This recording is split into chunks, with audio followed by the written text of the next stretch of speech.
జబర్దస్త్ ఎందుకు మానేశారంటే నేను ఫస్ట్ చెప్పానండి, ప్రతి ఒక్కరికి ఒక ఆశయం ఉండాలని కోరుకున్నాను. నిజంగా జబర్దస్త్ అనేది మాకు ప్రతి ఒక్కరికి ఒక మంచి వేదిక అండి. సో ఒక్కొక్కరు అంటే ఎంచుకున్న మార్గాన్ని ఒక్కొక్కరు ఒక వేలు వెళ్తుంటారు. నేను ఫస్ట్ జాబ్ చేస్తున్నప్పుడు I want become a movie artist అనే పాయింట్లో వచ్చాను బయటకు వచ్చిన తర్వాత జబర్దస్త్ చేస్తున్నప్పుడు కంటిన్యూ అవుతూనే ఉంటున్నాను.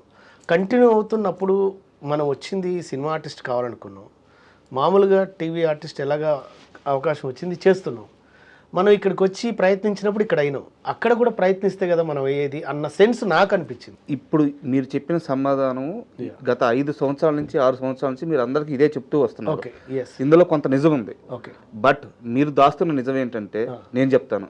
చెప్పండి. జబర్దస్త్లో అక్కడ ఉండే టీం లీడర్లకి, అక్కడ ఉండే మేనేజర్లకి సలాములు కొట్టలేక, వాళ్ళతో బతిమలాడలేక, వాళ్ళతో పడలేక, ఇది కాదు లైఫ్, ఒకరి దగ్గర ఎందుకు పడాలి, గౌరవం లేని దగ్గర ఎందుకు ఉండాలి అని రాము విసిగి వేసారిపోయి జబర్దస్త్ నుంచి బయటకు వచ్చి ఇండస్ట్రీలో తన కెరీర్ సెట్ చేసుకుంటున్నారు అనేది నిజమా కాదా? ఒకటి మీరు అన్న దాంట్లో నేను ఒకదానికి అగ్రి అవుతా. ఏంటంటే మనం స్వచ్ఛగా అంటే మనం ఏమంటారు, మనం నీతి నిజాయితీతో వెళ్ళాలి అనుకున్నప్పుడు ఈ సల్యూట్లు నమస్కారాలు అనేవి అసలు పనిచేయండి.